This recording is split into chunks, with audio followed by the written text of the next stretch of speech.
What is good, you guys? Welcome to a little bit of a janky section of, in case you didn't know, I just got off work and I have some homework from my job to do, so I'm going to have to hop on that. So I'm going to make this video as quick as possible, and that'll kind of lead me into this before we go into the video. The reason I've been gone for so long, I guess, it's been like 2 weeks, a week, and haven't been posting as many videos as I literally went from one job on Tuesday to starting the next job on Wednesday, so I've been really bundled up. Not to mention the new job requires a decent amount of time. Like I said, I just got off work and I'm about to go do some homework and some reading and studying.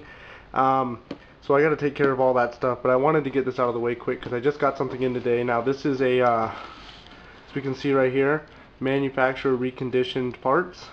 This is a Z97 Pro Asus motherboard. I actually just recently decided I wanted to upgrade on my PC a little bit. I've done a lot of upgrading so far on my entire setup from when I first started this channel. You guys remember I had the little black desk and a little computer. Now my setup has gone pretty much out of hand and it's just kind of taking off. So I'll end up doing a video on my setup for future so you guys can see exactly what I got going on. But I want to show you guys a little bit of what you would get if you were to purchase something refurbished, and that's what this will be titled, in case you didn't know, buying refurbished parts. Okay, so right here, you know, you get your barcodes and all that stuff, nothing else on the box. It's just a plain white box. So before we open it up, I want to go into when you purchase something refurbished, it is obviously used. It is either remanufactured or something like that, but basically refurbished means that it was tested and went to the manufacturer. They looked at it, trained professional looked at it, tested it, made sure everything worked, and then basically threw it up for resale. So this is about $190 motherboard, I believe, and I paid only $139, $138 for it. So I got it for fairly cheap, which is why I decided to do my upgrade. Might as well. But there is a difference between refurbished and open box, and that's one of the main reasons I wanted to make this video. Now with refurbished, if you go onto newegg.com and you select an item that has been refurbished or an open box, there will be a little yellow clicky link that you can click on that will basically explain what it says. It'll either say refurbished or open box. If you click on refurbished, it'll say that it's been manufactured, tested, and it may come with a limited time warranty depending on the maker of the product you are purchasing. Now this applies mostly to Newegg, but you can kind of apply the same types of things that I'm giving here to most companies that you can buy something from. It mostly has to do with legalities and stuff like that. So in the description, nowhere does it say that you know, you're going to get a broken part or there might be stuff missing. Now if you click on open box and you look at open box, you'll see that it says may or may not contain parts or all parts. So for instance, if you were to purchase a motherboard, the prime example, the reason I don't buy open box stuff is because things can be missing, and it even states that even if it's required for it to function, it still could be missing, and they're not in the wrong to sell it to you. On Newegg, at least, I could not find where it would say what it actually came with. So I did not want to trust. They had a motherboard over there, an open box one, the exact same as this one for the exact same price. The only difference was one's refurbished, one's open box. Open box means it was open, brand new, either returned or a test or a display or something from somewhere, something like that.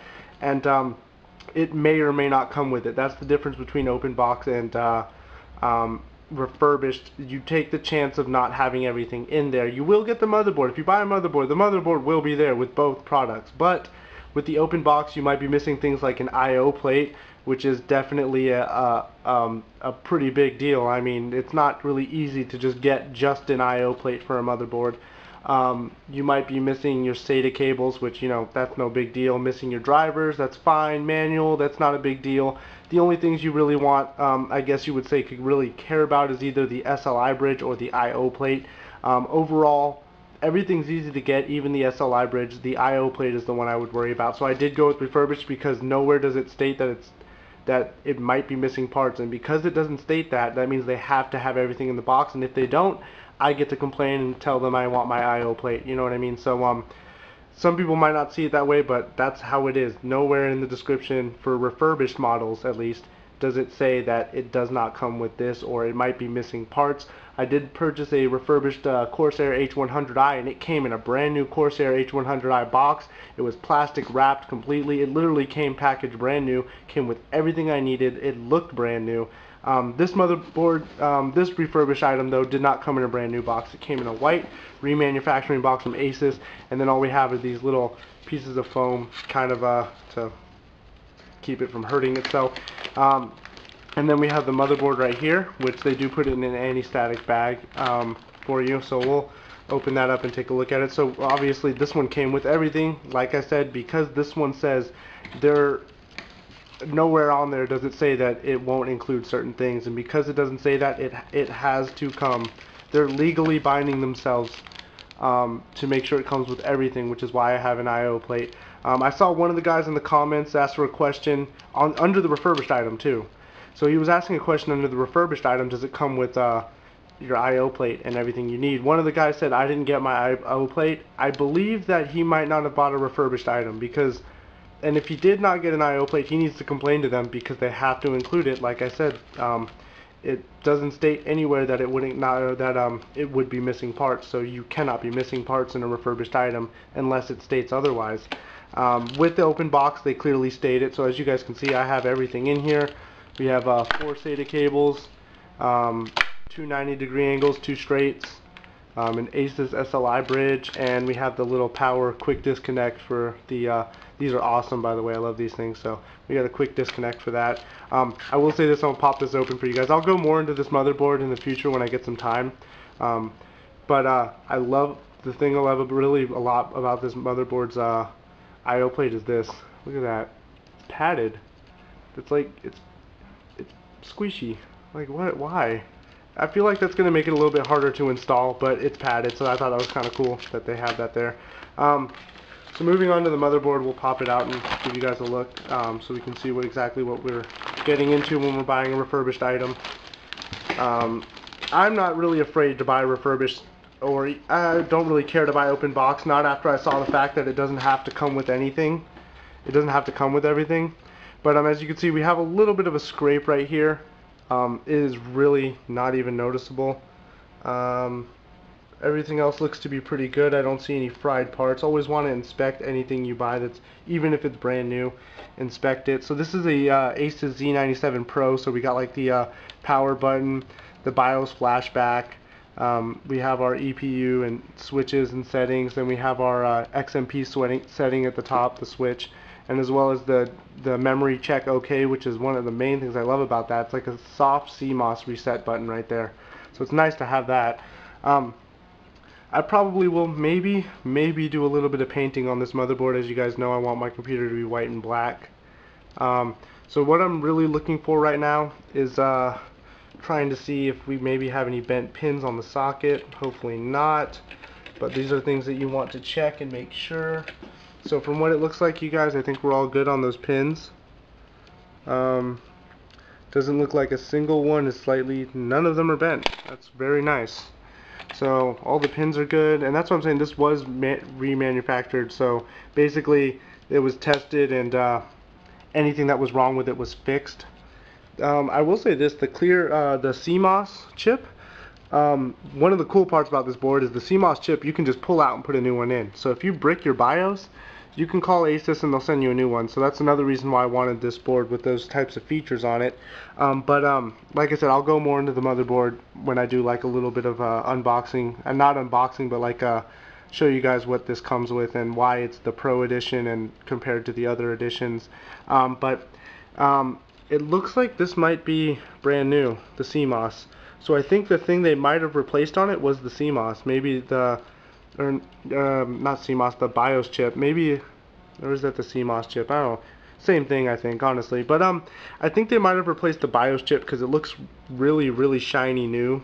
Everything else looks pretty damn shiny new too, but like for some reason that just sticks out. That might have been what happened. Maybe the person who had it bricked his BIOS and sent it back, and they just stuck a new BIOS chip in it and called it a day, and then knocked $50 off the price.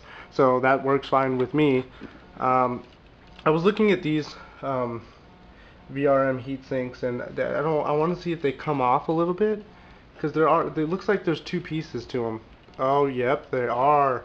Okay, so I will be painting this. So, normally I would not suggest that you paint your motherboard, especially things that are related to heat. There are certain types of paint that would be better to put on than this. I would never suggest putting a gloss coating on a heatsink. We'll get that out of the way first. But there's screws that actually detach this gold part from this black part, two separate parts. So this gold part I will be painting white. I'm going to use a special paint. I'm going to use either exhaust paint or engine paint, and only flat. You do not want to clear coat those. Those are way too thick. The thing with flat paint is it dissipates heat. It's basically just like a shell coating over it. They do make special heat dissipating paint as well, which I might take a look into. If not, I'll just go with a thin layer of some flat paint. It doesn't matter what color you want if you are going to paint these, stuff like this. But because it's two separate heat sinks, I could paint this any color I want, and it's really not going to do too much damage to it. It wouldn't really harm it too much. So that's awesome. Sorry, the camera turned off for some strange reason. So I was just really geeking out on this board. But we'll get more into it, I guess, when I get some time to take an actual look around on it and tell you guys the features of it. Even though there's all over the place, but I mean, for only $100, you can't really argue with it. Anyways, you guys, that's my quick little take on buying something refurbished. Now, do I approve of it? Yes, I completely approve of buying something refurbished, even if this doesn't work. That's, you know, it's not always guaranteed to work, and even with new parts. So refurbished, though, doesn't scare me. When it tells me that things might not be included, like the I/O shield, the main thing that I would say with the motherboard, graphics cards I wouldn't really worry too much because you won't be missing much. Certain things like that I wouldn't mind buying an open box with, I guess, like maybe a GPU, because you don't really need the random connectors they give you, like DisplayPort to mini DisplayPort, and those are fairly easy to find. But a I/O plate is very specific to the motherboard, so finding someone who's selling that exact I/O plate might be a little bit hard, which is why I wouldn't suggest buying an open box motherboard, unless it's really that good of a deal and you can find yourself an I/O plate if you don't get one. But overall, I approve of refurbished models, no problem, and I'll be testing it. This will be going in my system, and I am super excited. NCIX needs to hurry up and send me my i7. Oops, spoiler alert, I bought an i7. I wanted to get the Extreme Edition, but I couldn't find a way to justify spending that much money on an upgrade without getting a graphics card. So reason I know people are like, oh, you bought an i7 and you have a 280X, why didn't you go and get a 980 or a 970 instead of getting an i7? You don't need that strong of a processor for gaming. Well, granted, my computer I do use a lot for gaming, like a lot, but the games I play do not require that much of a graphics card. I play Left 4 Dead 2 games on the Source engine. Some of the littler games and older games, and I don't really care for the bigger games and bigger titles yet, maybe when GTA 5 comes out. But one thing that slows me down is rendering. An i7 will definitely squash an 8320 in rendering, so that's one of the main reasons I wanted my i7. Not to mention the I'm going to wait for the R9 300 series and see what it looks like before I pick a GPU. And the 280X I have right now, clocked as high as it is, that thing kills at 1440p, no problem. Like I said, it literally, getting a GPU would not have given me a better experience in any of my games that I actually play. However, the CPU upgrade would give me a large advantage in my productivity standpoint for my computer. So that is why I ended up going with an i7 and still have a 280X. You know, I didn't bother buying two 280s or two R9 290s or one 980 or something, because the games I play just don't really need it right now, and I could honestly use something like this. Well, anyways, you guys, that's my quick little refurbished in case you didn't know, and a little bit of extra info since I haven't been putting videos out. I guess I'd give you guys a little bit of talking on what I've been up to. But yeah, this is Steven with All Talk On, and stick around, you guys. I'll be coming out with more videos.